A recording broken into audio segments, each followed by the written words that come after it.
Basi wakazi wa maeneo haya, jina la Bwana wetu Yesu Kristo, amani ya Mungu Baba na pendo la mwana wake Yesu Kristo viwe pamoja nanyi. Nipende kuwashukuru pia kwa utulivu wenu, jinsi ambavyo mmeweza kufuatilia na kusikiliza maneno ambayo yameendelea kusemwa katika viwanja hivi. Yameendelea kuwa ushuhuda kwenu ya kwamba hakuna kitu ambacho hakijazungumzwa. Kwa hiyo kile ambacho Mungu atatujalia kukisema, hatutaweza kuogopa kwamba fulani atajisikiaje. Maana mtu kimeandikwa katika maandiko, tutakuwa tayari kujishuhudia ili wale wanaosikia waweze kuokolewa. Kwa hiyo kama neno linaweza likasemwa wakati mwingine ukajisikia vibaya kulingana na neno, basi sisi hatutakuwa na makosa. Makosa ni kwa wale walioandika. Sisi tutasoma kulingana na vile ilivyoandikwa na tutaeleza maandiko yanataka jambo liweze kuwaje. Kwa hiyo nipende kualika tunapokwenda kuanza kipindi hiki, Mungu aendelee kuwa pamoja nanyi, na kama kuna mtu atakuwa na swali, tuna uhuru wa dhamiri, tunaruhusiwa tu kuuliza ili uweze kuelewa. Natumai Mungu atatubariki. Basi tuweze kuomba na baada ya ombi tuweze kuendelea. Tunakushukuru Baba yetu na Mungu wetu uishie juu mbinguni, jina lako litukuzwe. Asante kwa sababu umetupatia nafasi tena siku ya leo kwa ajili ya kusema na ndugu zetu katika maeneo haya. Neno lako la uzima likatue katika mioyo yao kama mbegu njema, hatimaye likafanya mabadiliko katika maisha yao ya kila siku, na watambue nini unachokihitaji kwao na nini ambacho unahitaji wasikifanye, ili miongoni mwa wale watakaopata uzima. Nijalie nguvu za kunena neno lako liwe pamoja nami. Ninaomba kwa imani nikupitia jina la mwanao Yesu Kristo. Amin. Amen. Basi kwa kuwa tumekuwa ni wenye kuomba, ninaweza nikaendelea. Lakini kabla sijapiga hatua, hiyo ilikuwa ni kidogo ambacho mwalimu ameweza kukizungumza. Wanasema ya kwamba ukitaka kujua mambo ya familia, uliza mwanamke au mwanaume. Ukiuliza watoto wakati mwingine wanaweza kuwa hawaelewi chochote. Kwa hiyo mambo yoyote katika masuala ya imani, wanaoweza kuelewa ni wale waliotoka mule. Yesu asifiwe. Amina. Wale ndio wanaweza kuelewa na kueleza. Kwa hiyo kila ambacho mmekisikia ndivyo ambavyo kilivyo, na kwa sababu ndivyo kilivyo, lazima watu wakubali kufanya matengenezo na kurudi katika kweli ambayo Mungu anatamani waweze kurudi katika hiyo. Jana tulikuwa tunazungumzia somo letu zuri ambalo tuliweza kulifuatilia kuhusiana na habari ya neema na sheria. Hilo ndilo somo ambalo tuliweza kujifunza, na tukagundua ya kwamba neema ya Mungu haiondoi sheria, haiondoi amri 10. Maana tuliona mwanadamu ametenda dhambi, na baada ya kutenda dhambi akafanya dhambi kwa kuvunja sheria ya Mungu, na kwa sababu alifanya dhambi kwa kuvunja sheria ya Mungu, Mungu akampatia neema, na neema hiyo alimtoa mwanaye Yesu Kristo afe msalabani kwa ajili ya hiyo dhambi.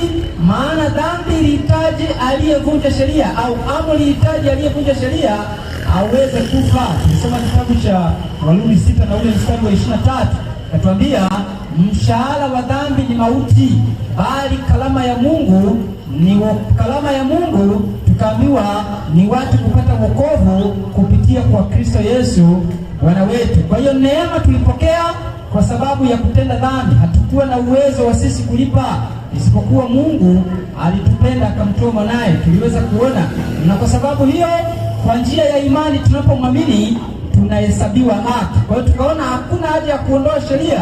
Tulisoma, nisomee kitabu cha Warumi. Tuongeze fungu jingine alafu tupige hatua katika mada ya leo. Kitabu cha Warumi 7:7. Katika kitabu cha Warumi 7:7 inasema, anasemaje? Semeje basi? Sikiliza, anasema nisemeje basi?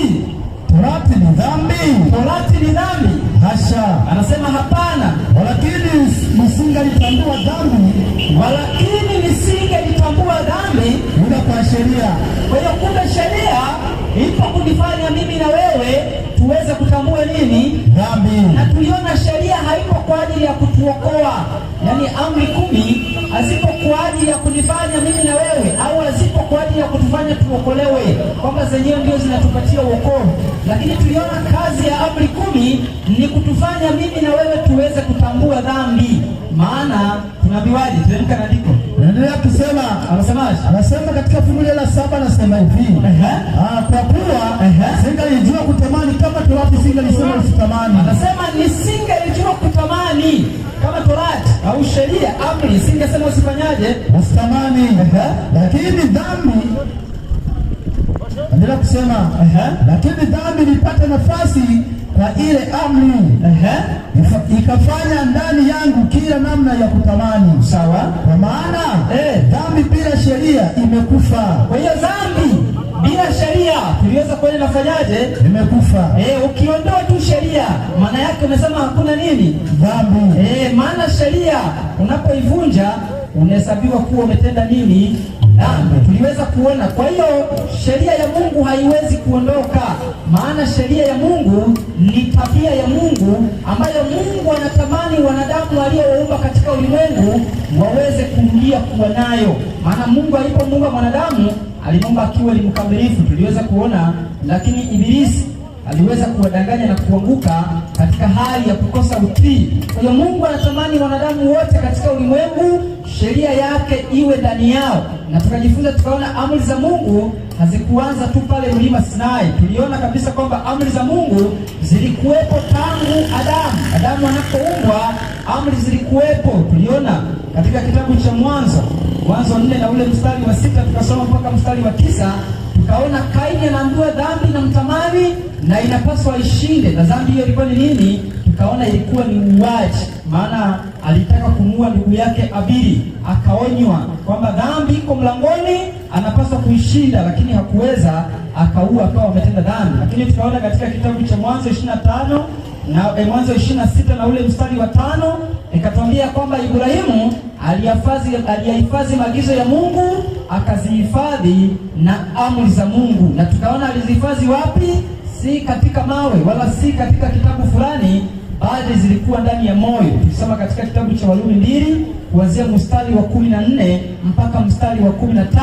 Kwa hiyo tuliweza kuona amri za Mungu zilikuwepo kabla, lakini tunapokuja kusoma katika kitabu cha Kutoka, hebu nisomee kitabu cha Kutoka 20, soma mstari wa 4. Katika kitabu cha Kutoka fungu la 4 inasomeka, Kutoka 20 fungu la 4 anasema usijifanyie sanamu ya kuchonga wala mfano wa kitu chochote kilicho anasema kicho mbinguni wala kicho chini duniani. Hiyo ni amri ya pili. Hebu soma fungu la 3 tuone amri ya kwanza. Anasema fungu la kwanza anasema usiwe na miungu mingine ila mimi. Hiyo amri ya kwanza katika kitabu cha Kutoka 20 fungu la 3, Mungu alikataza wanadamu wasiwe na miungu mingine isipokuwa yeye. Lakini amri ya pili tumeona Kutoka 20 mstari wa 4, nasema usijifanyie sanamu ya kuchonga. Mungu amekataza sanamu zisichongwe, tujifunze hapa. Lakini amri ya 3, soma kama fika, usitaje bure jina la Bwana Mungu wako. Amri ya 3, Mungu alikataza kutaja bure jina lake. Lakini amri ya 4, ukumbuke siku ya Sabato uitakase. Amri ya 4 tunaona inawakumbusha watu waikumbuke siku ya Sabato ifanyaje? Uitakase. Kwa hiyo ni kitu kilichokuwepo tangu mwanzo, lakini kinapotolewa Mungu anakileta watu wafanyeje? Wakumbuke. Bwana Yesu asifiwe. Amina. Leo natamani tujifunze amri ya 4 ambayo ni amri inayohusu Sabato. Maana amri 10 tuliona zipo na haziondoki, na Yesu Kristo alikuja kuzitimiliza. Tulijifunza alizitimizaje?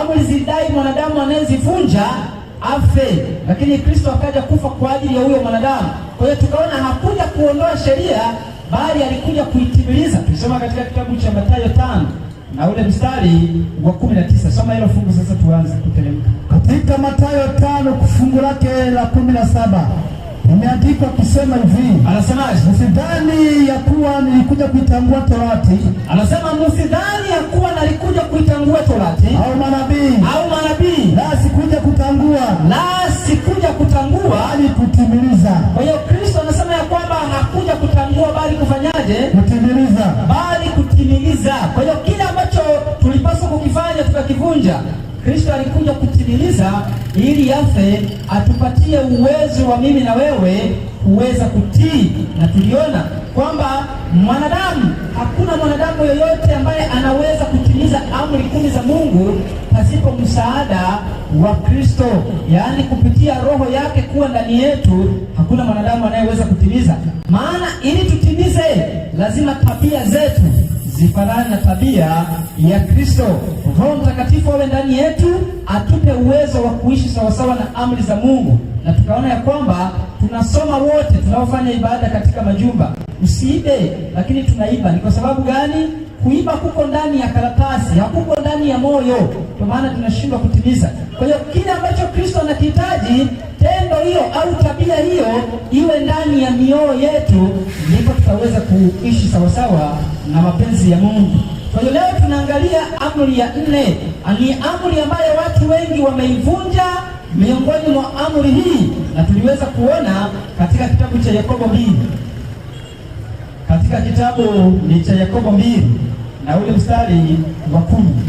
Katika Yakobo 2:10 anasemaje? Maana mtu yeyote atakayeshika sheria yote ila akajikwaa katika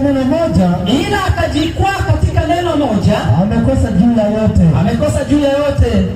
Anaendelea kusema, anasema kwa maana yeye aliyesema usizini, yeye alisema usiue. Huyo ndiye alisema usiue. Basi ujapokuwa hukuzini, kwa kuwa hukuzini, lakini umeua, umekuwa mvunja sheria. Maana aliyesema usiibe ndiye aliyesema usifanyaje? Usizini. Hiyo ijapokuwa ukuiba ila ukazini, umekuwa mvunja sheria. Maana yake nataka ya kwamba tutimize sheria yote ambayo Mungu amefanyaje? Ametupatia katika amri 10. Sasa tukaona leo watu wengi wanavunja amri ya 4. Wanavunja amri ya 4 kwa sababu gani? Wakidai kwamba wako chini ya nini? Ya neema. Hawako chini ya nini? Ya sheria. Tukaona maana yake si hiyo. Bwana Yesu asifiwe. Amina. Kuwa chini ya neema kukufanya uvunje sheria, lakini unapokuwa chini ya neema, neema inakupatia uwezo wa kuitii sheria ya nani? Ya Mungu. Hebu nisome kitabu cha Efeso 2 na ule mstari wa 10. Katika kitabu cha Efeso 2:10. Efeso 2 fungu la 10. Inasomeka hivi. Barikiwa. Nasema katika Efeso 2:10. Inasema hivi. Anasemaje? Maana tu kazi yake tuliumbwa katika Kristo Yesu. Kumbe tuliumbwa katika Kristo Yesu tutende matendo mema ambayo tokea awali Mungu aliyatengeneza ili tuyaenende nayo. Kwa hiyo tunapoumbwa upya au tunapozaliwa mara ya pili katika Kristo Yesu, tunaumbwa ili tuanze kuyatenda matendo mema ambayo Mungu tangia awali alitamani sisi tuweze kuyafanyaje? Kuyaenenda hayo. Kwa hiyo kumbe tunapokuwa chini ya neema, haitufanyi tuvunje sheria ya nani? Ya Mungu. Kwa hiyo wale waliofuatilia jana waliweza kuelewa. Siwezi kuyarudia yote kwa sababu ya muda. Sasa tuweze kupiga hatua. Bwana Yesu asifiwe. Amina. Kwa hiyo tukaona ya kwamba katika amri 10, leo watu wengi unapozungumzia amri wanasema ziliishia wapi? Msalabani. Wanasema amri 10 ziliishia msalabani. Na tukaona lakini ukisema ya kwamba kama ziliishia msalabani, je, mnawafundisha watu waibe? Wanakwambia hapana, kuiba ni dhambi. Mnawafundisha watu wazini kwa sababu ziliishia msalabani?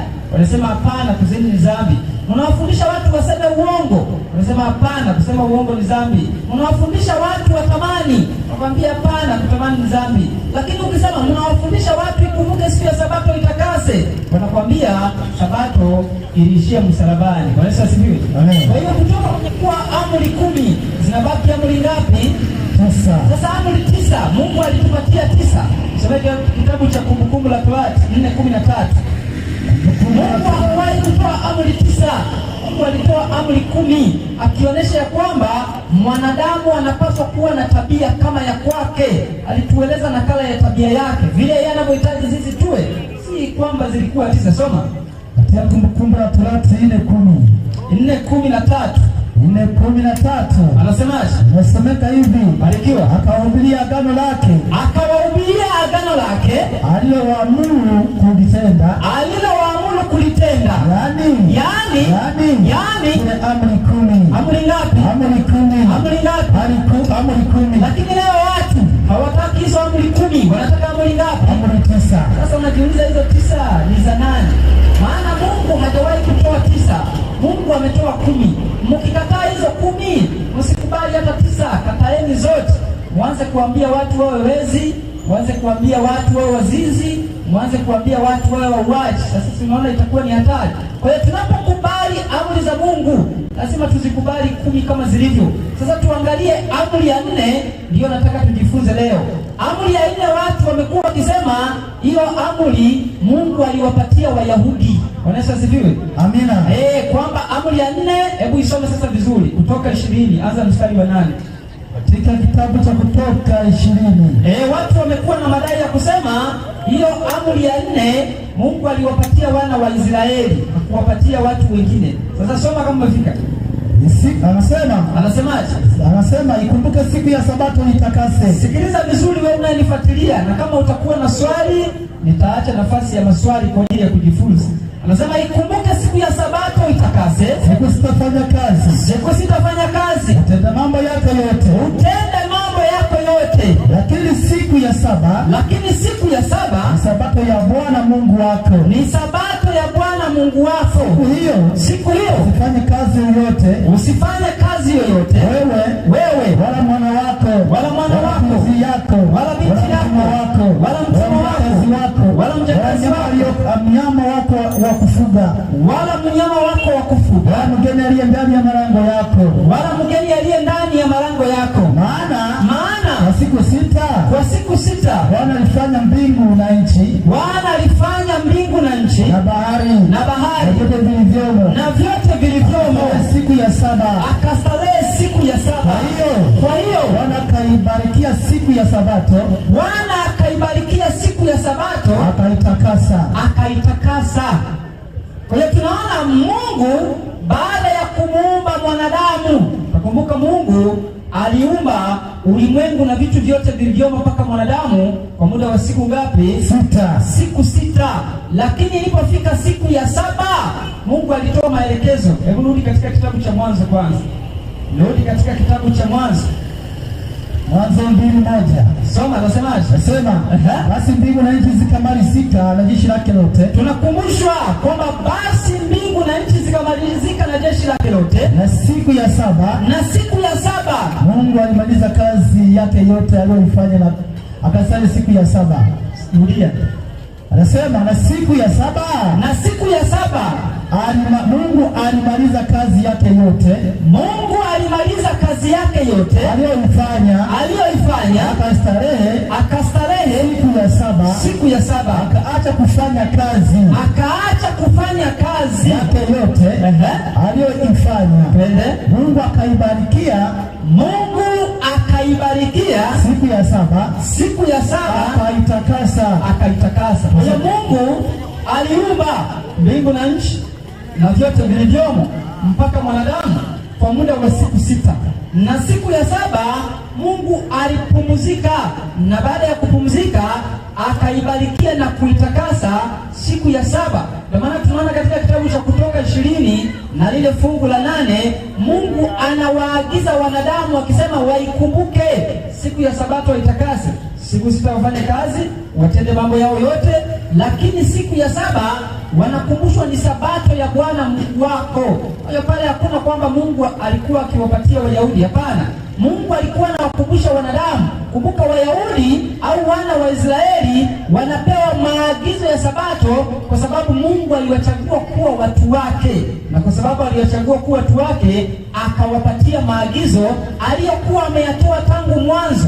Kumbuka wana wa Israeli walipokwenda utumwani miaka 430, kizazi na kizazi walijikuta wamepoteza maagizo ya Mungu, na walipokuwa wanatoka Mungu anakumbusha akiwaambia, haya ndiyo maagizo yangu ambayo wanadamu wanapaswa kuyatenda. Kwa hiyo si kwamba amri 10 za Mungu ikiwemo na Sabato ambayo ndio inaonekana kuwa kikwazo kwa wengi leo, kwamba Sabato walipewa Wayahudi. Hata Yesu Kristo alipokuja hakusema hivyo. Soma kitabu cha Marko 2 na ule mstari wa 27 na 28. Tumuulize Yesu.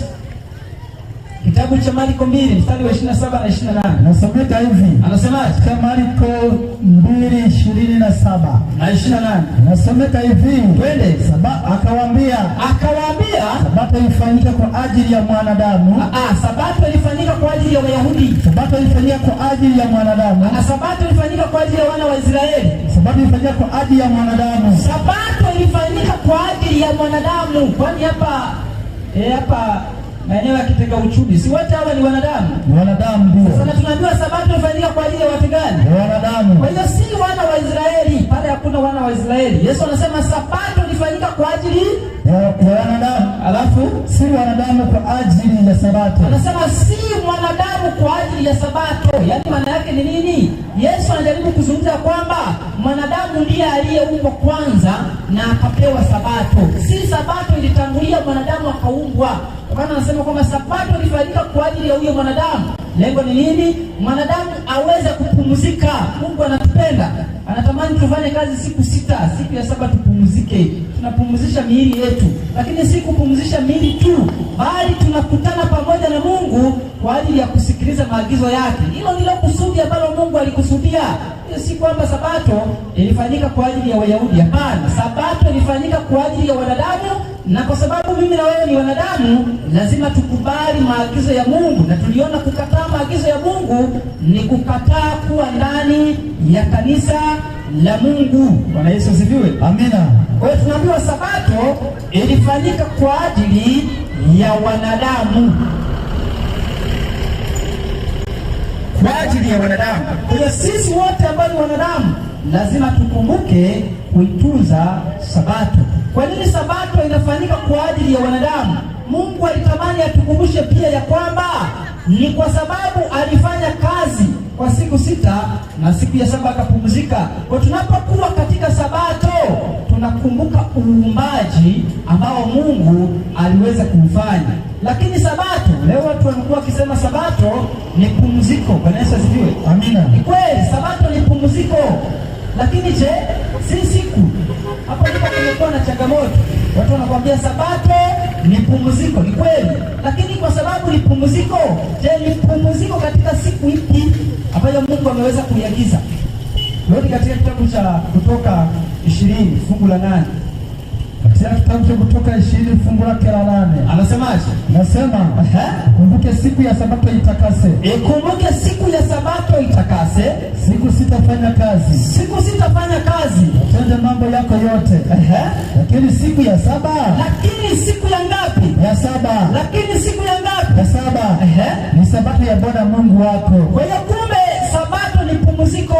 Lakini ni pumziko ambalo Mungu ameliagiza katika siku ya ngapi? Ya 7. Kwa hiyo siku ya 7 pia Mungu ameita kuwa ni nini? Sabato. Ni sabato. Na kwa sababu ni sabato na ni siku ya 7, Mungu anatoa maagizo haya katika Mambo ya Walawi 23 na ule mstari wa 3.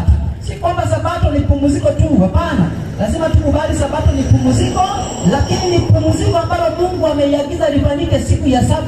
Kwa hapo tunakuwa tunashindwa kuelewa watu wa Mungu na Biblia tunakuwa nazo. Soma hiyo kama umefika. 23 fungu la 3. Anasemaje? Anasema, mtafanya kazi siku 6. Sikiliza, mtafanya kazi siku 6, lakini siku ya 7, siku ya 7 ni sabato ya kustarehe kabisa. Kumbe siku ya 7 ni nini?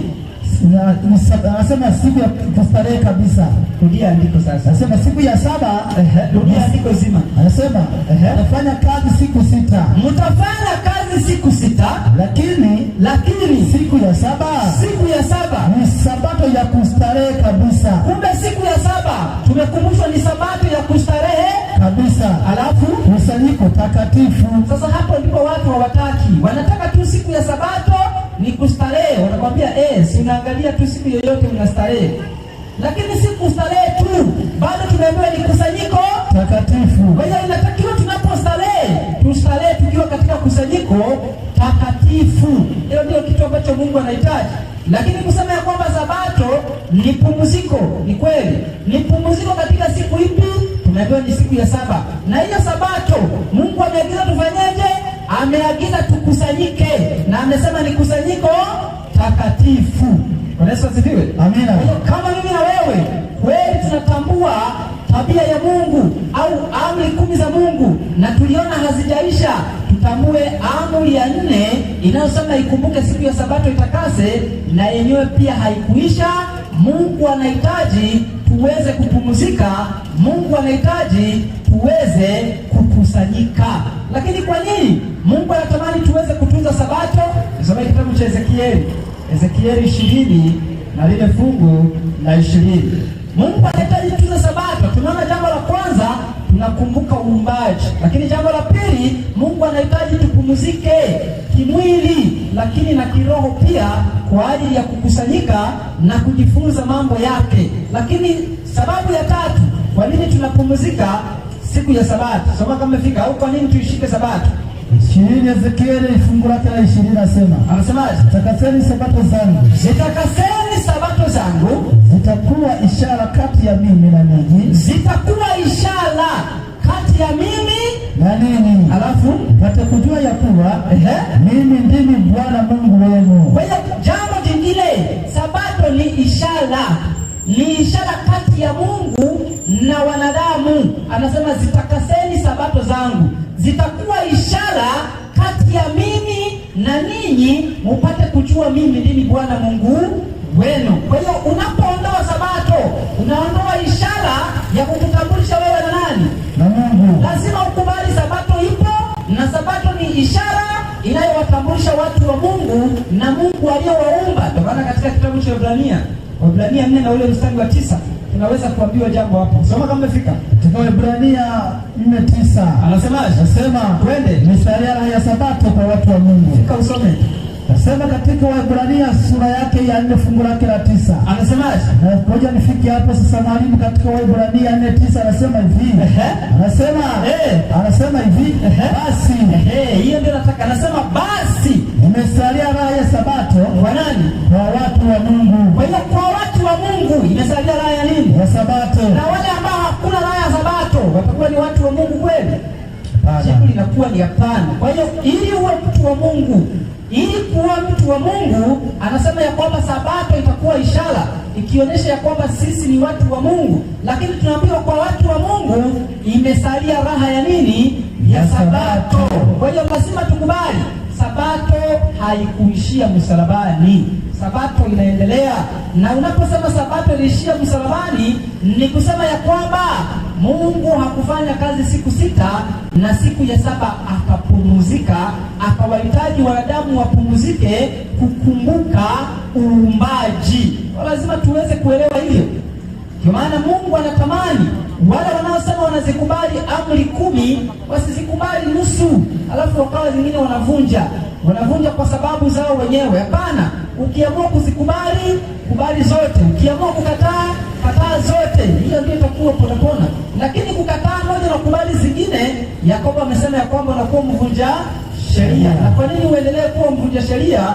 Kwa sababu umeweka mambo ambayo Mungu hakuagiza. Hapana, Mungu anatamani tukae katika sheria yake, maana sheria yake ndiyo kipimo cha kuonesha kwamba mimi na wewe tunamlingana katika tabia. Kwa nini asifiwe? Amina. Sasa tunapiga hatua. Nisome kitabu cha Efeso 2 na ule mstari wa 20, tujenge mada. Efeso 2:20. Tuweze kujenga mada vizuri. Najua hapa kuna Wakristo wengi wa Jumapili. Usikae kimya. Kama mnakuwa na maswali, mnakaribishwa kuja kuuliza. Kwa nini tunafanya hivi? Unajua watu wengine wakisikia hivi wanadhani kana kwamba tunahubiri kuna jambo fulani tunapata. Hapana. Kile ambacho tunataka kukifanya, tuitendee kazi Biblia. Wala kama unashindwa unaacha. Kwa nini asifiwe? Amina. Lakini kama umeamua kufuata Biblia, fuata kile ambacho Mungu anataka. Soma kama umefika. Katika Efeso 2:20 anasema twende, mjengwa juu ya msingi wa mitume na manabii. Anasema mmejengwa juu ya msingi wa mitume na manabii, na Yesu Kristo mwenyewe jiwe kuu la pembeni. Ni jiwe kuu la pembeni. Kwa hiyo imani yetu sisi kama Wakristo tumejenga imani juu ya mitume na manabii na Yesu Kristo akiwa ni jiwe kuu la wapi? La pembeni. Nje na hapo hakuna imani ya Wakristo. Kama umejenga imani katika mapokeo kwamba ilikuwa 1 2 3, hayo yanakuwa ni mapokeo.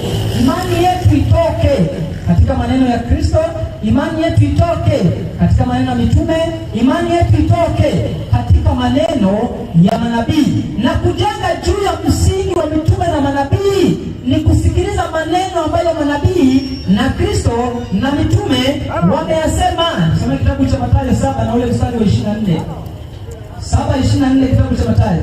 Katika Mathayo 7:24 anasemaje? anasema hivi, Barikiwa. Basi kila asikiaye hayo maneno yangu na kuyafanya atafananishwa na mtu mwenye akili aliyefanyaje? aliyejenga nyumba yake juu ya mwamba. Kwa hiyo kumbe kujenga ni kusikiliza maneno na kufanyaje? Na kutenda. Kwa hiyo tunaposema tunajenga juu ya msingi wa mitume na manabii, hapo Kristo Yesu akiwa ndio kula pembeni, tunapaswa kusikiliza maneno yao na kufanyaje? Na kuyatenda. Kwa hiyo nje na hapo, hiyo imani inakuwa si imani ya Wakristo. Sasa lazima tuangalie, kwa sababu tumeona ya kwamba Sabato ni miongoni mwa amri katika amri 10 za Mungu. Lazima tuulize, je, mitume waliikumbuka au waliifanya? Tuone, je, manabii walitunza au hawakutunza? Tuone Kristo mwenyewe alitunza au hakutunza? Alafu tuulize wanaotunza Jumapili, nani kawaambia? Tuweze kujiepusha kueleza jambo hilo, kwa sababu kuna watoto wa Mungu wanaopenda ukweli, wataweza kuelewa. Tuanze na Kristo mwenyewe. Nisome kitabu cha Luka 4 mstari wa 16. Ya kitabu cha Luka 4:16. Luka 4:16. Andiko kusema, anasema akaenda Nazareti. Hapo Yesu Kristo hapo alipolelewa. Na siku ya Sabato akaingia katika sinagogi kama ilivyokuwa desturi yake. Si kwamba alikwenda siku nyingine tofauti na siku ya Sabato. Hapana, alikwenda siku ya Sabato kama ilivyokuwa desturi. Sasa kama kuna mtu ana andiko, siwezi kusema kuanzia Mwanzo mpaka Ufunuo, niweze kusema kuanzia Mathayo mpaka Ufunuo. Kristo alikwenda katika sinagogi siku ya Jumapili, alafu tuweze kufuata. Kama alipo bado ni mchana kweupe, unakimbia unaleta. Lakini kama hakuna, tambua ya kwamba kama desturi yake ilikuwa ni siku ya nini? Ya Sabato. Ilikuwa ni siku ya Sabato. Kuna wengine wakisikia sinagogi wanasema Yesu alikuwa ni Muislamu. Wanaweza sijui. Amen. Kwa sababu aliingia katika nini? Sinagogi. Teremka hapo andiko, tuone kwamba kwenye sinagogi kama ni msikiti, tuone kama kuna kitu hicho kinasomwa. Anasemaje? Nenda katika sinagogi siku ya Sabato. Kama ilivyokuwa desturi yake. Twende. Akasimama ili asome. Akapewa chuo cha nani? Akatafuta mahali palipo cha Isaya.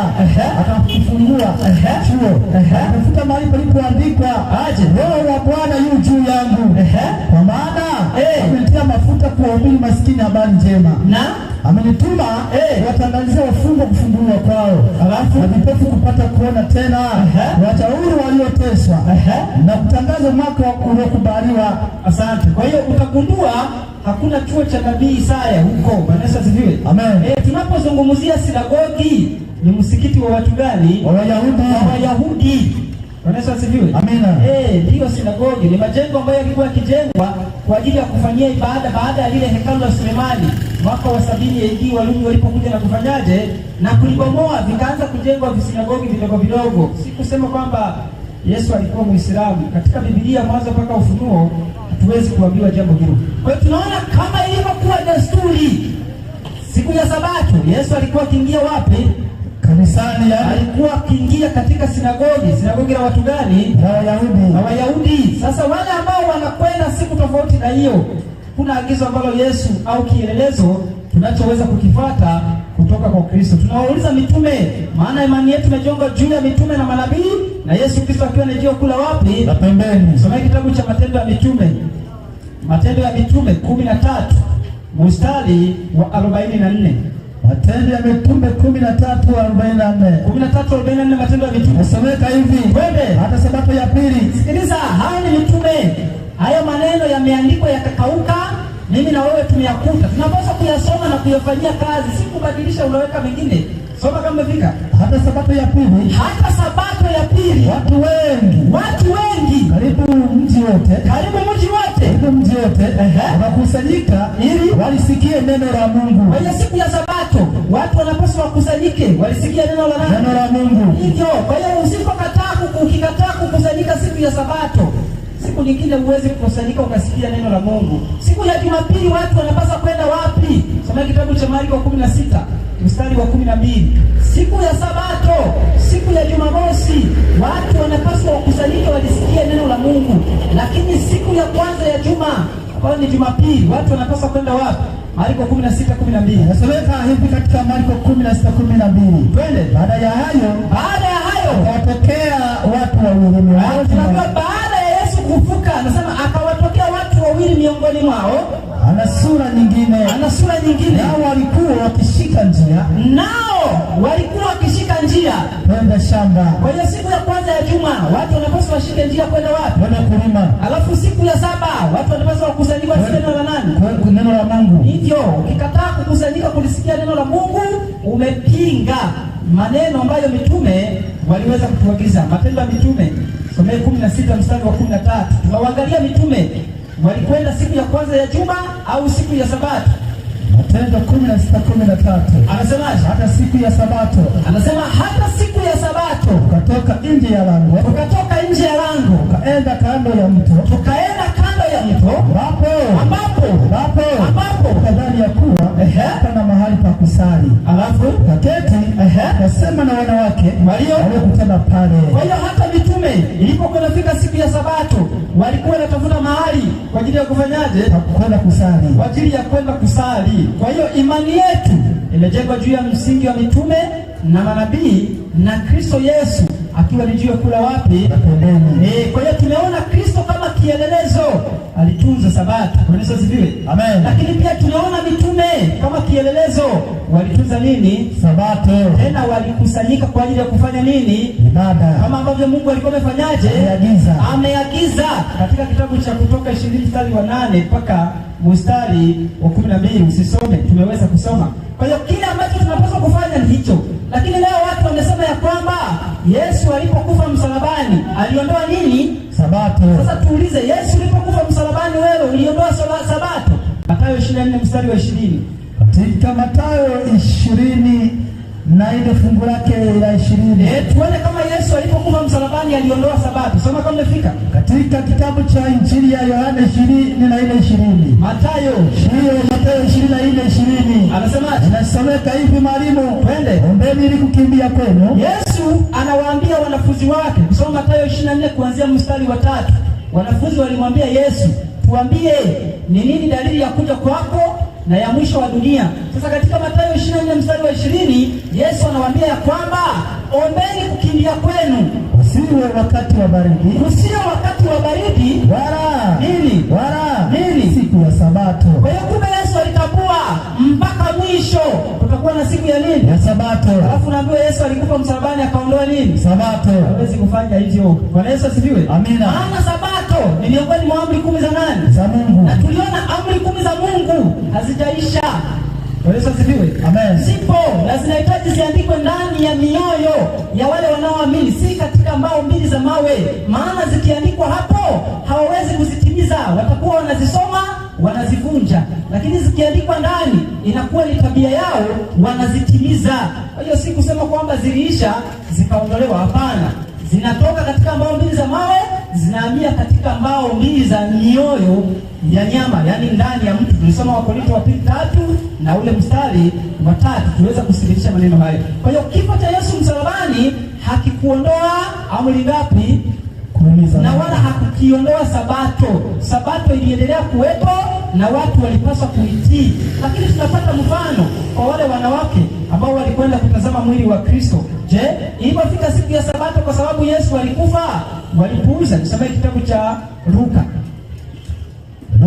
23 anza mstari wa 54. Nasomeka hivi katika Luka 23 fungu lake la 54. Anasemaje? Nasema hivi, na siku ile ilikuwa siku ya maandalio. Sikiliza, tunaambiwa anza 53. Katika 53 inasomeka hivi. Anasemaje? Nasema akaushusha kausinga sanda ya kitani. Tunaambiwa habari baada ya Yesu kufa pale msalabani, wakaushusha mwili wakauvika sanda ya kitani, akaweka katika kaburi lililochongwa mwambani, ambalo hajarazwa mtu bado ndani yake. Sawa. Na siku ile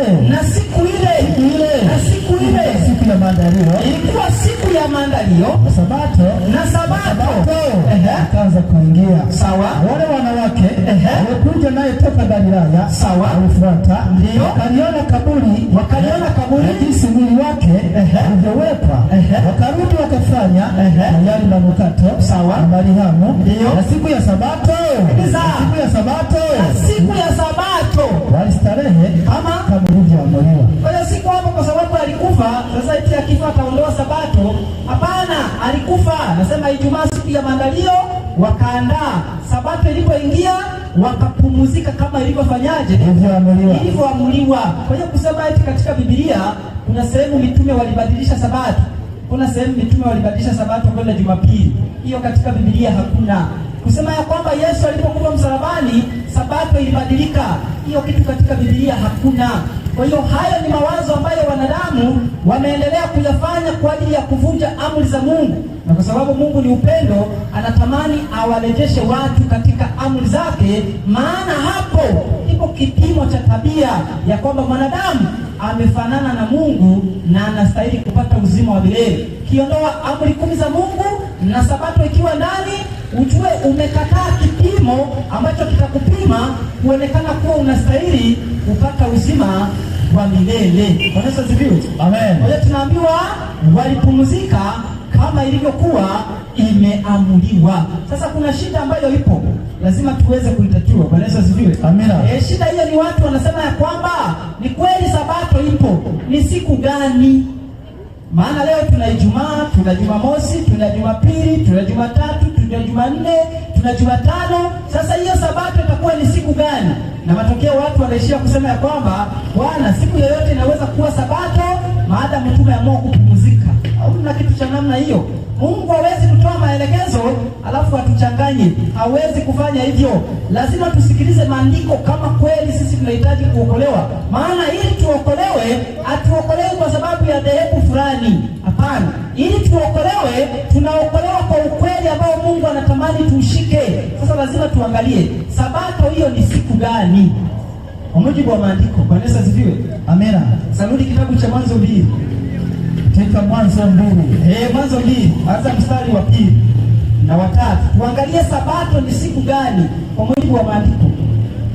Katika kitabu cha Mwanzo 2, fungu lake la 2, anasema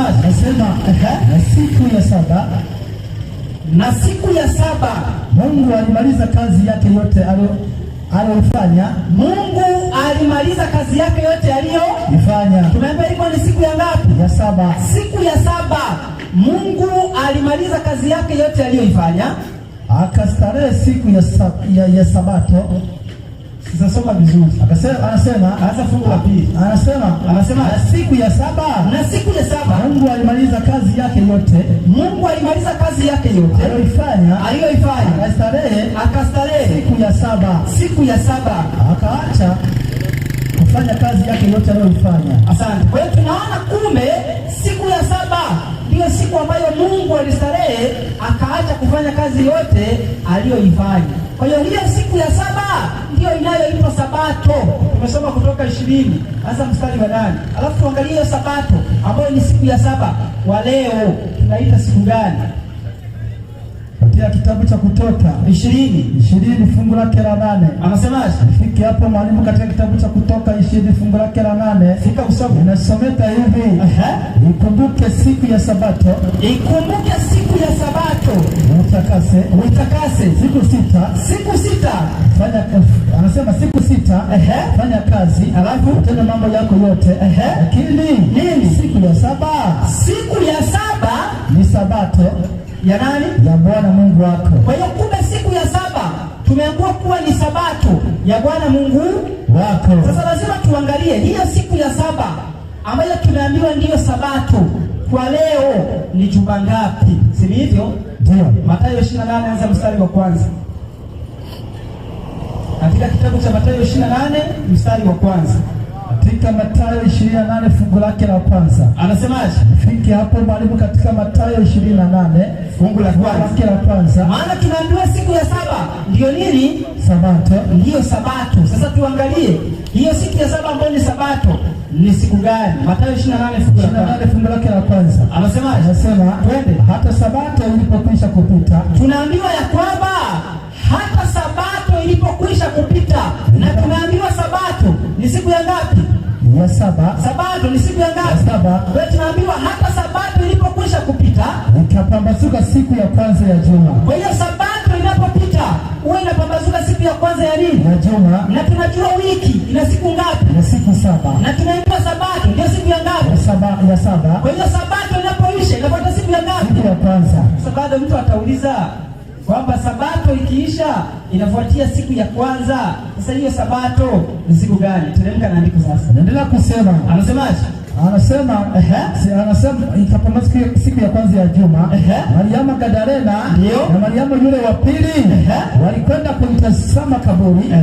Na tazama, walikuwa na tetemeko kubwa la nchi. Sawa. Kwa sababu malaika wa Bwana alishuka kutoka mbinguni, akaja akaliviringisha lile jiwe. Sawa. Akalikalia. Sawa. Sura yake ilikuwa kama umeme, alafu mavazi yake meupe kama theluji. Sawa. Na kwa kumwogopa wale walinzi wakatetemeka. Fungu lake la 5 anasema, malaika akajibu akasema, akawaambia wale wanawake, msiogope ninyi. Sawa. Maana najua ya kuwa mnamtafuta Yesu aliyesulubiwa. Hayupo hapa. Sawa. Kwani amefufuka kama alivyosema. Njooni mpatazame mahali alipolazwa. Kwa hiyo kumbe siku ya kwanza ya juma ndio tunaambiwa Yesu alifanyaje? Alifufuka. Na alifufuka baada ya Sabato kufanyaje? Kupita. Na tumeona Sabato ndio siku ya ngapi? Ya saba. Sasa utashangaa Wakristo leo wote wanakubali Yesu alifufuka siku ya kwanza ya juma, ambayo ni juma ngapi? Jumapili. Tena ikifika wanasema Pasaka ikifika wanasema ni Yesu amefanyaje? Amefufuka. Ila kukumbuka ya kwamba siku ya Sabato ikiisha inafuata siku ya kwanza ya juma ambayo ndio Jumapili. Eti wamefanyaje? Wamesahau. Hapana, mkikubali Yesu alifufuka siku ya kwanza ya juma na mnasema leo ni Jumapili, kubalini Sabato ikiisha Jumamosi inafuata Jumapili. Chukulia Biblia habari njema, Biblia ya kisasa kabisa, Kiswahili cha kisasa, sijaandika mimi wala wewe. Soma wameandika watu gani? Soma huko kwanza nyuma. Hapa nyuma ni Biblia habari njema. Fungua, ni chama kipi kilichoandika hiyo Biblia ya Kiswahili cha kisasa? Watu wasije wakasema wana Biblia zao. Anasema kitabu hiki kinasomeka habari njema kwa watu wote. Ndio. Ni vitabu. Anasema tafsiri ya ushirikiano wa makanisa. Imeandikwa na chama cha nini? Nataka usome hapa chini. Anasema ndio the Bible anasema the Bible Society of Kenya. Kwa hiyo chama cha Biblia cha Tanzania. Kwa hiyo imeandikwa na chama cha Biblia cha wapi? Cha Tanzania. Kwa hiyo si maneno yangu. Rudi sasa ukasome kitabu cha Mathayo 28, anza mstari wa kwanza. Mathayo 28 fungu lake la kwanza. Hizi Biblia tunazo, lakini eti ikifika siku ya Sabato tu hiyo tunasahau. Lakini Yesu kufufuka Jumapili hiyo tumeandika, yani imekaa. Ila tukisema ndio Sabato iishe siku ya Jumamosi, ifuate Jumapili siku ya kwanza ya juma, tumesahau. Soma kama umefika. Nasema twende baada ya Sabato. Baada ya Sabato karibu na mapambazuko ya siku ile ya Jumapili. Baada ya Sabato karibu na mapambazuko ya siku ya juma ngapi? Ya Jumapili. Si Biblia hiyo watu wanazo, si ndio? Ndio. Si zinauzwa madukani kabisa. Si ni Kiswahili cha kisasa kuturahisishia tuelewe. Ndio. Lakini bado watu hawaelewi. Bado wanakaa kwenye huo msitu. Unajua Sabato hatujui ni siku gani. Lakini Jumapili unajua ndio siku ya kwanza Yesu anafufuka. Lakini Sabato siku ya saba mnasahau. Msisahau bwana kitu cha namna hiyo. Bwana Yesu asifiwe. Amina. Kubali, tusikae na kujificha sehemu, unajua ilikuwa. Hapana. Lazima turudi katika uhalisia. Sabato ni siku ya saba ambayo ni Jumamosi. Bwana Yesu asifiwe. Amen. Hiyo iliko wazi na imekauka. Kama unahitaji kusoma andiko na kupata uelewa, hauwezi kushindwa kujiepusha na kutambua Sabato ni Jumamosi, na ndiyo siku ya saba ambayo Mungu anawataka wakazi wote wa ulimwengu waweze kuitambua hiyo na kupumzika. Lakini kuna andiko moja nisipolisema inaweza likawa sijatenda haki. Nisome kitabu cha Warumi 14 mstari wa 5. Ni andiko ambalo watu wanakuwa wakilitumia Yapo maandiko mengi, kwa sababu tutaendelea kuwepo, tutayaweka wazi yote ili watu wajionee. Yamekuwa ni maandiko yanayotumika kuonesha sabato haipo. Hapana, soma Warumi 14 mstari wa 5. Warumi 14 fungu lake la 5. Anasemaje? Linasomeka hivi. Katika Warumi ile 14 anasemaje? Mtu mmoja, sikiliza, mtu mmoja afanya tofauti kati ya siku na siku. Mwingine aona siku zote kuwa sawa sawa. Mwingine aona zote kuwa ni sawa sawa. Alafu kila mtu na athibitike katika akili zake mwenyewe. Mtu anakuambia maana mtu anaweza akaona tofauti ya siku na siku. Mtu anaweza akaona tofauti ya siku na siku, kila mtu athibitike katika akili yake mwenyewe. Lakini tunashinda kutambua ya kwamba Mungu anaposema ya kwamba siku zile, sisi tumepewa siku ngapi? Siku 7. Siku ngapi tulizopewa? Siku 6. Rudi Kutoka 20. Katika kitabu cha Kutoka 20 mstari wa 8 na wa 9. Anasema, tuone sisi tumepewa siku ngapi? Anasema Kutoka 20 fungu lake la 8. Anasemaje? Anasema, barikiwa, kumbuke siku ya Sabato itakase. Siku 6 fanya kazi, utende mambo yako yote, lakini siku ya saba ni Sabato ya Bwana Mungu wako. Kwa hiyo sisi tumepewa siku 6, lakini siku ya 7 ni ya nani? Ya Bwana Mungu wako. Kwa hiyo tofauti kati ya siku na siku, mwanadamu ataona kwenye siku alizofanyaje, alizopewa, lakini siku ya Mungu iko pembeni, haiingizwi kwenye kuangalia tofauti. Mungu ametupa siku 6. Unaweza kuona wewe tofauti kati ya siku na siku. Ndio maana mwingine anaweza kukwambia siku ya leo ni tofauti na ya jana. Mwingine anakuambia siku ya leo ni kama ya nini? Ya jana. Ni wewe tunaweza kuona, ila si katika siku ya 7 ambayo Mungu ametoa kwa ajili ya kumfanyia ibada. Siku hiyo inabaki kuwa takatifu, maana imetengwa na imetakaswa. Sasa point ambayo watu lazima tuelewe, kama tutaendelea kukataa kutunza siku ambayo Mungu ameitenga na kuitakasa, nini kitatokea? Nisomee kitabu cha Zekaria 13 mstari wa 8. Zekaria 13 na lile fungu la 8. Zekaria 13 fungu lake la 8. 13:8 kitabu cha Zekaria. Nasomeka hivi katika Zekaria 13 fungu lake la 8. Anasemaje? Anasema, hata itakuwa ya kwamba katika nchi yote mafungu mawili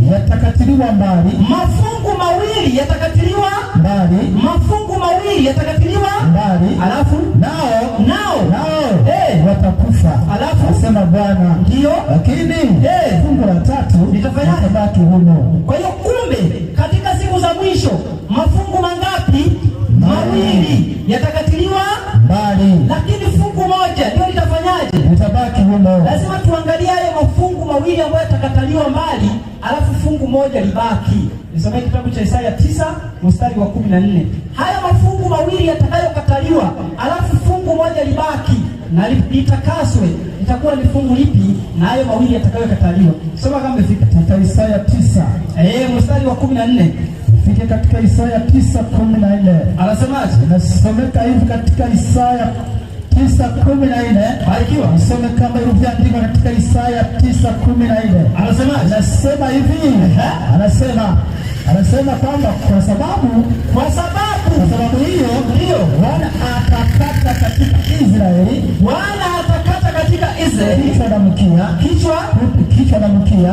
Kichwa na mkia, alafu uti na nyasi katika siku moja. Kwa hiyo kumbe kitakachokataliwa ni kichwa na nini? Na mkia. Kichwa na nini? Na mkia. Alafu kundi la katikati, Bwana anasema atafanyaje? Atalipitisha katika moto na atalitakasa, na hilo ndio litakalobaki humo. Kwa nini asifiwe? Amina. Sasa tumeona ya kwamba Sabato ndiyo siku ambayo Bwana alitenga kwa ajili ya watu kustarehe na kufanya ibada, kukusanyika. Kwa nini asifiwe? Amina. Watu na makundi matatu. Amina. Asifiwe. Amina. Kusema Ijumaa ndiyo siku ya Sabato, Biblia imesema Sabato ni Jumamosi ndiyo siku ya 7. Kwa nini asifiwe? Amina. Kusema Jumapili ndiyo siku ya Sabato, Sabato imesema Jumamosi ndiyo siku ya 7 na ndiyo Sabato. Amen. Kwa hiyo katika makundi mawili haya, kichwa na mkia yatakatiliwa mbali, alafu kundi la katikati ambalo ni siku atakayokuwa siku ya Sabato, siku ya Bwana, anasema Bwana atawatakasa hao na watabaki humo. Kwa hiyo usiwe miongoni mwa wale watakaokatiliwa kuhesabiwa. Kanisa sivyo? Amen. Kuwa miongoni mwa wale watakaosalia na kutakaswa, wawe miongoni mwa wale watakaopata uzima wa milele. Nilisema ya kwamba nitaonesha kwamba kama Biblia imesema ya kwamba Sabato ni Jumamosi, je, aliyeanzisha Jumapili kuwa siku ya ibada wakati ibada ilikuwa ni Jumamosi ni nani? Sasa nichukulia kitabu kimoja kinaitwa Bustani ya Katekista. Alisomea ukurasa wa 73. Tupate maelekezo moja kwa moja, watuambie ni akina nani walioweza kubadilisha kutoka Jumamosi kwenda Jumapili. Sisi tunanukuu tu, hatuwezi kusema wakati tunanukuu. Soma kama umefika. Kitabu cha Bustani ya Katekista. Ndio. Kurasa ngapi mwalimu? Soma ukurasa wa 73. Kurasa wa 73. Angalia kipengele kinasema kwa nini tunasali Jumapili na sio siku ya Sabato. Kurasa wa 73. Leo watu wamekuwa wakifanya ibada siku ya kwanza ya juma pasipo kujua imetoka wapi. Sasa sikiliza, ili unapoendelea siendelee na kudanganywa kwamba Mungu alisema mfanye ibada siku hiyo. Mjue mnafanya ilitoka wapi. Soma kama umefika. Bado kidogo katika kitabu hiki.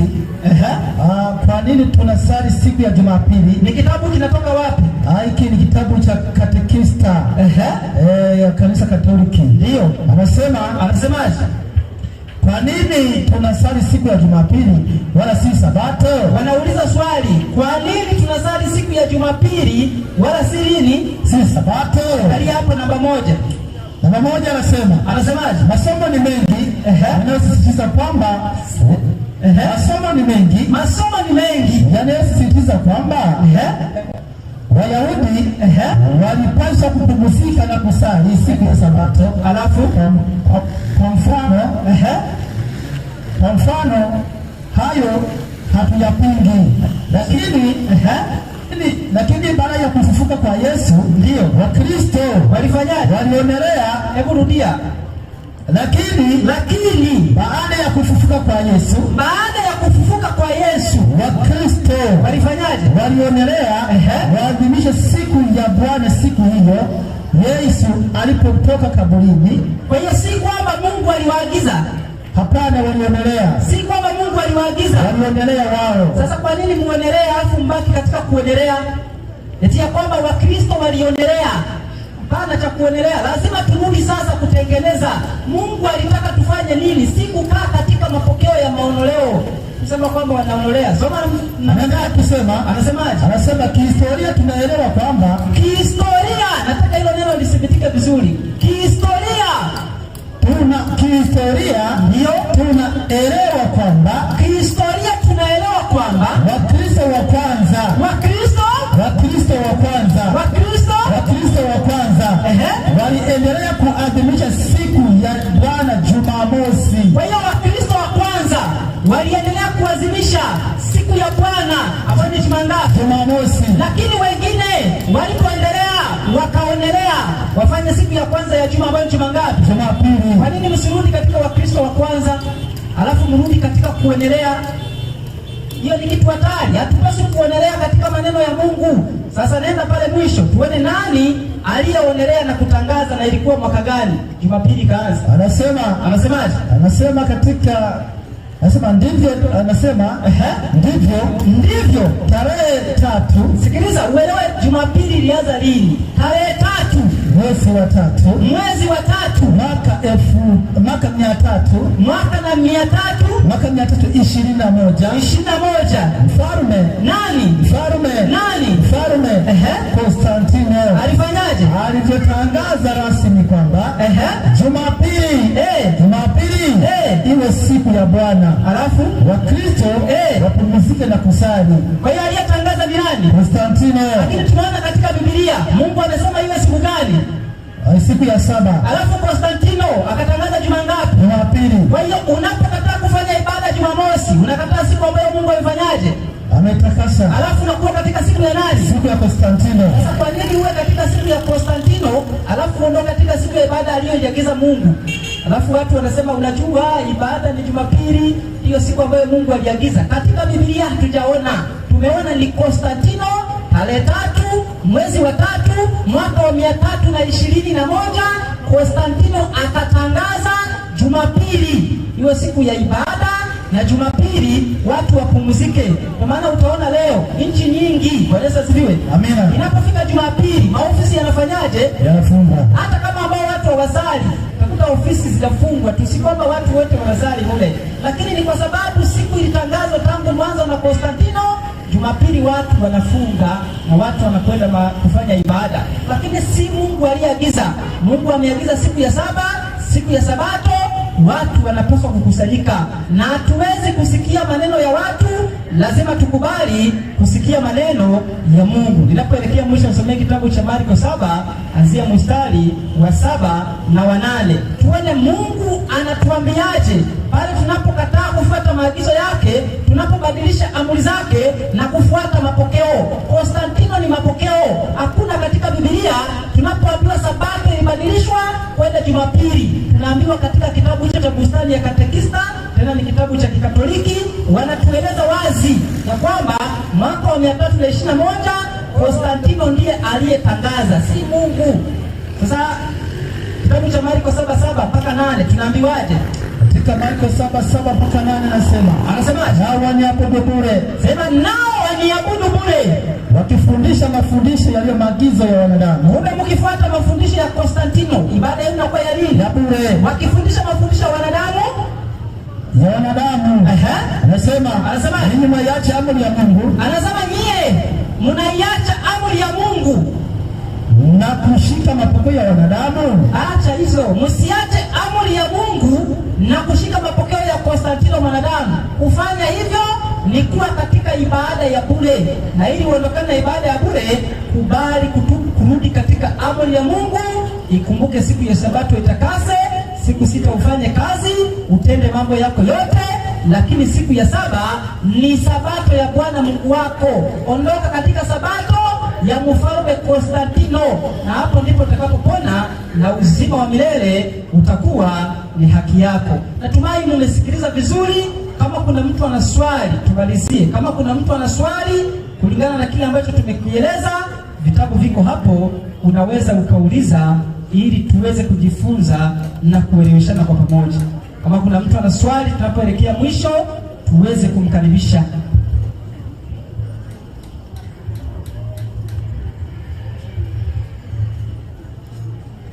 Kama kuna mtu ana swali, unaweza ukakaribia ukaja kuuliza kwamba bwana, mimi sehemu hapa sijaelewa, tukajifunza vizuri, au nimeelewa lakini mmesema hivi litakiwa iwe hivi, na sisi pia tunaweza kujifunza.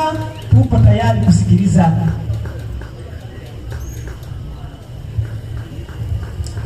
Basi kama hakuna, natumaini tumeweza kuelewa, na Mungu awabariki. Kile kinachopaswa kufanya ni kufanyia maamuzi yale ambayo tumeweza kuyasikia. Hicho ndicho kitakachotuokoa. Hatuko hapa kupiga kelele kama tunajifurahisha. Tuko hapa kuzungumza maneno yatakayokufanya wewe uweze kupata uzima wa milele. Basi tunapoelekea mwisho, tunapokwenda kuomba, wale ambao wanatamani kuwa miongoni mwa wale ambao watamwabudu Mungu katika siku ambayo wameitenga, na kutakapopambazuka au jua litakapozama, Sabato itaanza, na kesho kunapopambazuka tutakuwa katika ibada ambayo Mungu ameagiza. Kama kuna mtu anatamani tuweze kuwa pamoja katika ibada, tunamwalika. Karibu sana katika ibada. Kuna mengi ambayo tutaweza kujifunza na kuweza kuelewa kwa upana zaidi. Lakini kama kuna wale ambao wapo tayari, wanasema ya kwamba tangu nimeanza kufuatilia tangu siku ya kwanza mpaka leo siku ya 6, kuna mambo nimeendelea kuyaelewa, lakini natamani kuzidi kujifunza bado, nao pia tunawakaribisha tuweze kuwa pamoja. Lakini pia tutatoa namba za simu kwa wale ambao watahitaji mawasiliano ili tuweze kuwasiliana. Basi tunapokwenda kuomba, niwaalike tuweze kupiga magoti ili tuweze kumshukuru Mungu kwa haya yote ambayo ameweza kutufundisha ili yaweze kuwa ndani yetu. Basi tuombe. Tunakushukuru Baba yetu na Mungu wetu, asante kwa sababu ya maneno ya uzima ulioweza kuyatoa ili watoto wako waweze kuyasikia na kufanya matengenezo. Wasaidie wote waliosikia, waumbie mioyo mipya ndani yao, ili maneno yako yakapata sehemu kwa ajili ya kuwabadilisha, ili waweze kuishi sawa sawa na mapenzi yako. Asante kwa sababu wewe ni mwema na mwaminifu, utakuwa pamoja na wao. Mioyo ambayo imekuwa katika udanganyifu kwa muda, Bwana wasaidie kuyapokea maneno yako. Neema yako endelee kuwa pamoja nasi. Asante kwa sababu umesikia, tunaamini utaendelea kuwa pamoja nasi. Zaidi ya yote, tunakabidhi uongozi kuanzia juu mpaka chini katika serikali zetu. Endelea kuwa pamoja na wao, endelea kuwapatia afya njema na uzima. Zaidi ya yote, endelea kuwapatia hekima, kuwaongoza wanadamu ulioweka chini yao, ili waweze kuwa na amani na utulivu, na neno lako likazidi kuhubiriwa ili watu waweze kuokolewa. Wabariki wakazi katika maeneo haya, endelea kuwa pamoja nao katika jioni hii, katika shughuli zao za mikono. Usiwasahau, mibaraka yako endelee kuwamiminikia. Zaidi ya yote, kupitia mibaraka hiyo, siku moja kwa kusifu na kulitukuza jina lako, ya kuwa wewe ndiye unayewapa vitu vyote. Neema yako iwe pamoja nasi, tumeomba na kuamini ni kupitia jina la mwana wako mpendwa Yesu Kristo. Amina. Amen. Basi watu wa Mungu, Mungu awabariki. Niwatakie jioni njema, lakini niwatakie sabato njema, niwatakie usiku mwema, na Mungu awabariki. Tutataja namba za simu kwa wale ambao watatamani mawasiliano. Namba ni 0760 10 45 57, 0760 10 45 57. Unaweza ukapiga simu au ukatuma meseji. Tunaendelea kuwapenda watu wa Mungu. Mungu awabariki. Karibuni tuungane kwa pamoja kutangaza ujumbe huu. Sisi ndugu zenu wa Adventista wa Sabato wana matengenezo. Tunatengeneza pale ambapo Mungu anahitaji pawe kama alivyokusudia. Mungu na awabariki. Basi Bwana wabariki na zidisheni baraka jioni ya leo. Tayari huyo ni mwalimu wa Philip pia akijiondosha polepole kutoka katika jukwaa hili, ambapo alikuwa tuwasilisha ujumbe wake unaohusu wanadamu na Mungu kwa ajili ya kumpelekea Mungu aliyofanya mbingu na nchi ibada.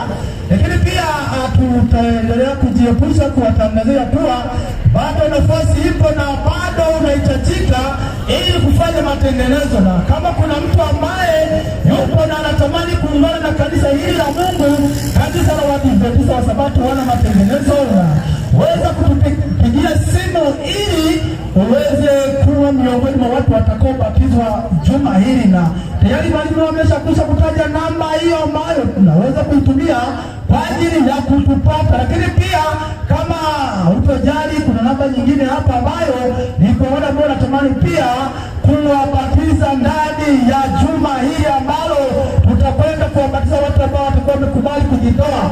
Ni 0745 370016. Nitarudia namba hiyo 0745 370016. Kama unatamani kuwa ndani ya kanisa la Mungu la Waadventista wana matengenezo,